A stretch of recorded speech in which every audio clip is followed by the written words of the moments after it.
पूरनमल जी, आपके ऊपर बार बार गंदी तंत्र प्रयोग हो रहा है जिसमें नाखूनों को जलाकर मनुष्य की विष्ठा डाल के धुनी दी जाती है। आपका पुतला बनाकर रखा है और तंत्र क्रिया की जाती। परिणाम स्वरूप आर्थिक परेशानी, पूजा पाठ का फल नहीं मिल रहा है। अब जो आपका प्रश्न था कि पितृ के बारे में, यहाँ लिखा है बुजुर्ग व्यक्ति। अच्छा, बुजुर्ग व्यक्ति है। एक बुजुर्ग पितृ है आपका। हाँ। जो बुजुर्ग थे, लंबे से थे, मूछें थी, तो वो बुजुर्ग है और वो आपके साथ में है लेकिन दुखी अवस्था में है। और आपके साथ में एक बच्ची की आत्मा है, वो तुम्हारे या तो बहन होगी, वो तुम्हारे साथ में है और उसको किसी ने मार दिया था, ये भी बता रहा हूँ। लड़की थी, उसको मार दिया गया था, वो आपके घर में है क्योंकि वो तुम्हारे साथ में बच्ची की आत्मा है, पैदा होते ही मारा गया था। हम तो 6 भाई बहन हैं, 6 के 6 जिंदा हैं। नहीं, मारी गई है।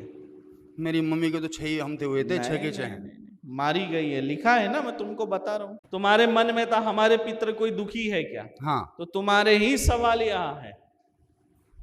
हो सकता है कोई। एक लड़की बच्ची जन्म के साथ ही मारी गई है, वो बच्ची भी तुम्हारे साथ है, प्रेत बनी हुई है। अब रहा अगला सवाल, भक्ति मार्ग में लगे रहो, कृपा होगी। मिठाई का काम करो, कोई होटल खोलो तो तुम्हारा चलेगा। क्या चलेगा? होटल। मिठाई और होटल, समझिए। ठीक है। ये काम करोगे तो तुमको लाभ मिलेगा।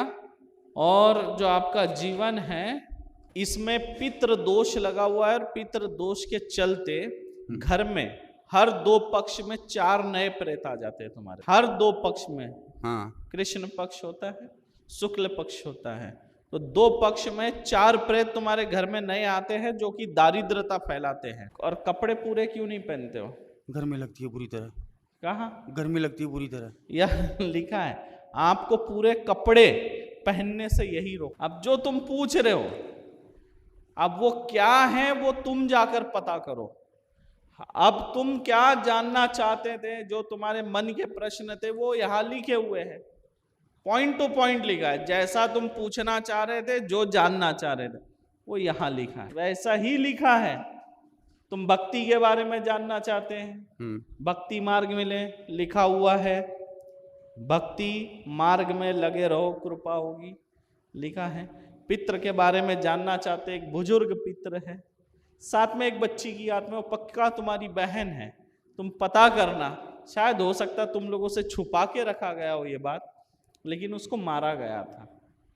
अब वो किस कारण से मारा, क्यों मारा, वो आपके माता पिता से, आपके परिजनों से, वो तुम्हारा काम है पता करना। जब परिचय में आता है तो सारी चीज, जब तुम तुम्हारे मन में जो सोच रहे हो उसका उत्तर इस परिचय में छप रहा है, वैसे ही हूबहू छप रहा है जो तुम पूछना चाह रहे हो। लेकिन तुम्हारी एक बहन जरूर थी। ये डंके की चोट पे मैं बोल रहा हूं, तुमसे या तो सच्चाई छुपाई गई होगी, बताया नहीं गया होगा, वो अलग बात है, पर एक बहन थी, समझ रहे हो। और सब प्रथम पुत्री थी, वो भी बता रहा हूं, पहली पुत्री थी, मेरे पिताजी की संतान। हाँ, पहली ही पुत्री थी जो कि मारी गई है। वो पता कर लेना तुम जाके, ये तुम्हारे लिए जांच का विषय है। ये इनकी मुक्ति का क्या उपाय हो? पहले तुम पता करके आओ, फिर मैं मुक्ति कराऊंगा। बेवजह क्यों कराऊं? तुम पूरा जांच करके आओ, क्योंकि यहाँ के परिचय में जब आता है तो गलत कभी नहीं होता। तुम पता करके आओ। कैसे मारा गया वो भी बता रहा हूँ। ट्यूबलाइट का कांच पीस के दूध में पिलाकर मारा गया, ये भी बता रहा हूँ।